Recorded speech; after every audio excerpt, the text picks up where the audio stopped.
Hey there all YouTubers, I'm at it again using my little Weber Smokey Joe.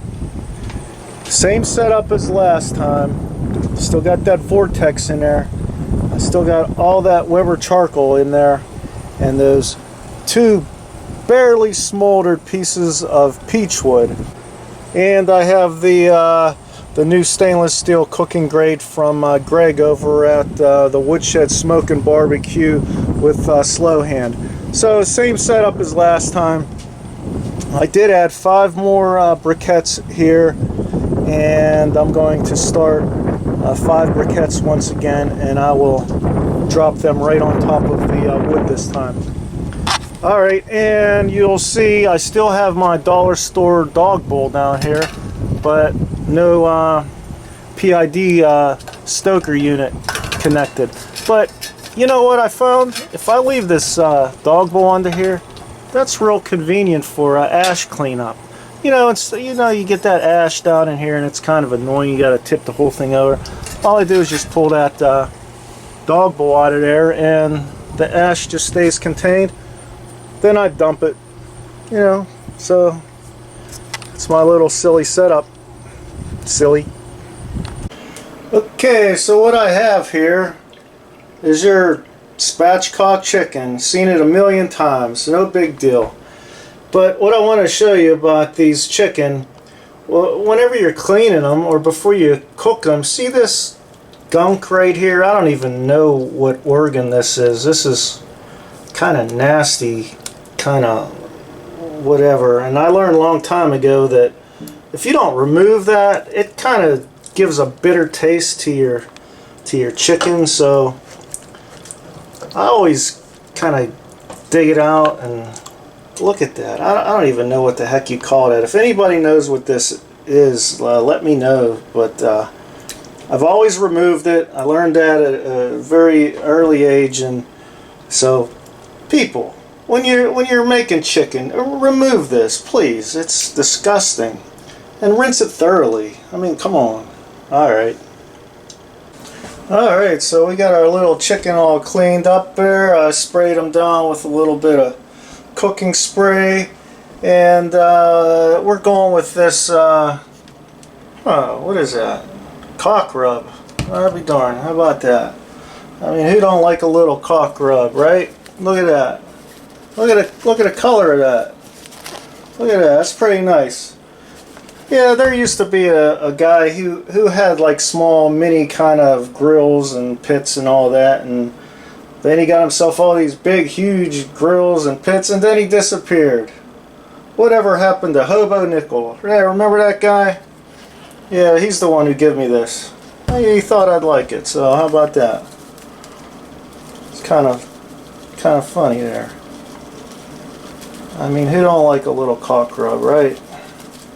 So there you go.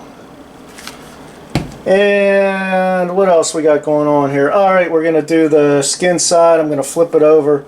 We're going to do the underside. But I just want to make a quick mention to Brian over at Mad Horse Barbecue. Brian's a good guy, and he recently used some of this Tailgater Barbecue Party Rub.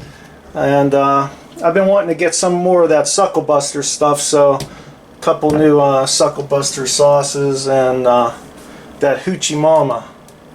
Yeah, Hoochie Mama. She might know a little bit about some cock rub right there. I don't know, maybe, I don't know. We'll see. But yeah, I just wanted to mention Brian. Brian's got a great channel. Please check Brian out, and he's doing a lot of great stuff. And he is back. He was gone for a while, but now he is back. I hope that hobo guy comes back. I miss him. Whatever happened to him? Alright, so these briquettes are glowing. I mean, they're hot. I hope they don't disintegrate. They might. Right there. Right there, just like that. Alright. So now I got to get this plate on there and get the grate on and close this all up. Alright, hold on. Alright, so I got it all together, wide open, and as you can see I got the just a little cock rub on the the underneath of the chicken, and I'll be putting that right down. And I'm not going to wait till this comes up to temp or anything. Getting some nice smoke, so I want to get a little bit of smoke on this chicken. But we will be going high temp once it gets going. So just move that around, get that situated, get those legs up in there like that, and the lid should close. We'll see. I just want to show you, I just moved it around a little bit and pushed that wing down.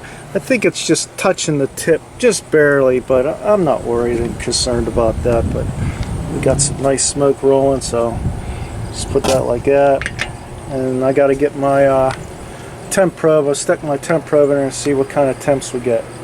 It'll be going pretty hot and fast, so just wide open, wide open. Alright, we got the smoke going there, and we're up to 196 pit temp. My probe right there, and I'm not even going to worry about putting the meat probe in right now. So getting some nice smoke on there. And alright folks, we've been slowly climbing in temp, and after almost a half an hour we are at 284, so let's just consider that 285. And I don't want this temp to go above 300 because, you know, I just don't want stuff to start burning, because there might be some sugar in that rub there. So I'm just gonna dial that back about halfway. So there we are at the half hour mark. 285 pit temp. Backing that off about halfway. And a little bit I'll throw in this meat temp. So alright, there we are, half hour mark.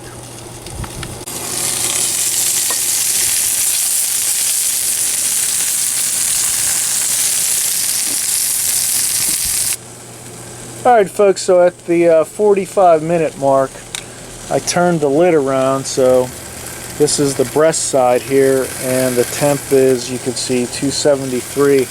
And what I've found here is you make very slight adjustments with this, and it makes a major difference in your temp. I mean, just a little bit is going to make a difference. So we're about halfway right there and maintaining 275. So if I wanted a little more, maybe about 280, I just crack it a little more, about 2/3 right there. But it's very sensitive. I'm finding that out. And of course the bottom is wide open.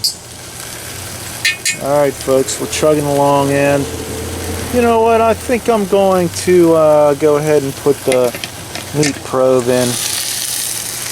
Yeah, let's go and look at that. Yeah, look at the color on that all the way around, and see that sizzling. Alright, so looks a little dark there, not so dark there, so we know that's probably getting done. We know that's getting done, so just put that probe right there in that thick part of that breast right there, and get that sizzle. And I'll just keep that temp probe right there, pit temp. Yeah, let's see, let's roll it like that, so we'll see. Alright, what's that? Breast temp 129. Alright, so after about 55 minutes, 129. We're getting there. Okay, so after an hour and 40 minutes, look what we got. Internal temp 167, pit temp 291, and let's see what we're looking like here. Let's get this off. Oh man, the nice color on that chicken. Look at that, internal temp 167, and I just got to go with the original open pit on this. It's just, I don't know, just something about chicken and open pit. So let's just drizzle this on a little bit. and that's going to be some nice crispy skin. Skin that I won't mind eating because it's not going to be rubbery smoked skin. So let's just go like that and just grab this thing and flip it on over. Yep. Yeah, look at that. Just like that. Now we got to get that open pit on the inside here. Oh yeah, look at that. Got to pull back on those legs. Oh, this is going to be great.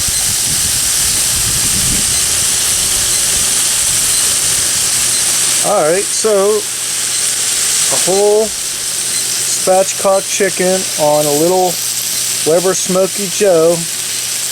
Now will this lid fit back on? I don't know. I don't think so. It's pretty close. Yeah. Good enough for me. Hey, we're just playing around here, folks. Learning as we go along. It's all good. Shut up, you. Always set your high-low, you know, in case, you know, something bad happens. So there you go. Let's let that open pit original set up on there. What's better than open pit, right? Old school. That's right. Alright, folks, after an hour and 45 minutes, we've reached an internal of 171. Alright, we're gonna take that out. Gonna shut that. We're gonna get that chicken off and we're gonna put it on an elevated rack. We're gonna let it rest. Okay, folks, there you go. We got it off on that elevated rack right there. It's a nice color. That's going to be some nice crispy edible skin. And look at that leg. That leg's done. Yeah, so that tells me that breast is going to be very nice and juicy. Look at that. Tin it lightly. Yep. Open pit, old school. There you have it. Alright, folks, after resting about 15 minutes, lightly tinted with this aluminum foil, look at that chicken. Yep, it's looking good. And just to recap, I want to thank Brian at Mad Horse BBQ turning me on to this rub here, the Tailgater's Party Rub. I'll be trying that in the future. And I want to thank Greg over at the Woodshed Smoke BBQ at Slowhand for that stainless steel grate. I mean, that thing is awesome. And the quarter-inch plate baffle, the baffle plate, you know, to where you could put that in your Weber Smoky Joe, and now you have a huge surface for indirect cooking, and you won't burn your meat up. I mean, look at the chicken. I mean, can you put a chicken on a Smoky Joe just direct? No. Don't be a dumb whatever. And I want to thank Hobo Nickel. Yeah, whatever happened to that guy? He used to have a show. What was that show called? I forget. Something. It was hot. Just like this cock rub here, which is very hot. Hot and spicy. Yeah, that Hobo Nickel guy. And what else we have? We have some open pit on this chicken. And alright, let's get a... Oh, you know what's coming, right? Of course. Anybody ever see Texas Chainsaw Massacre Part 2? Remember that? Yeah, Bubba. Alright, here we go.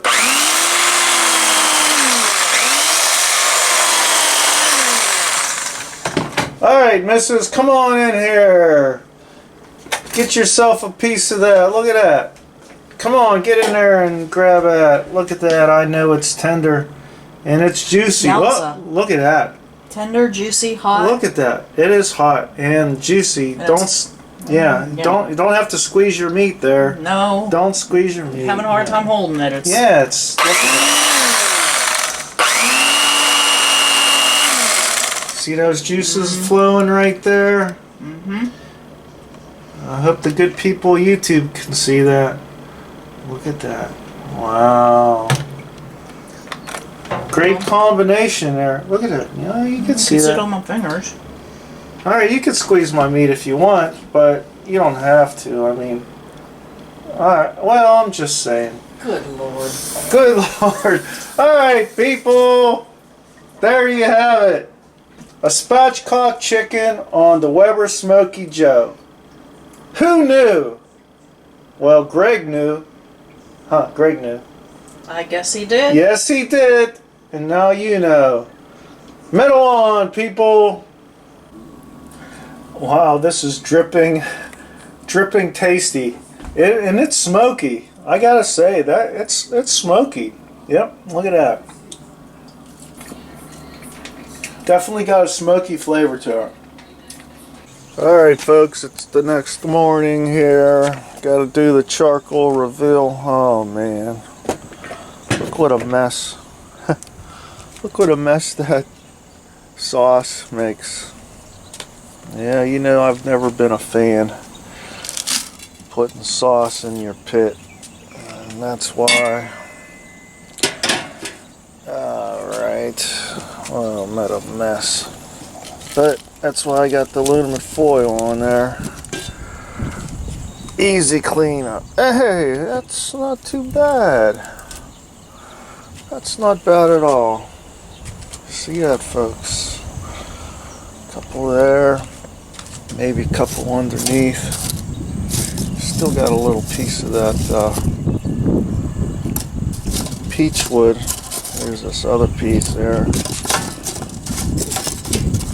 Alright, so once again, the little mini Weber Smokey Joe carbon baffle plate, 1/4 inch thick, stainless steel grate, made by Greg, is a huge success. I still got plenty of briquettes for another cook. To be continued. Thanks for watching, people. Really appreciate it.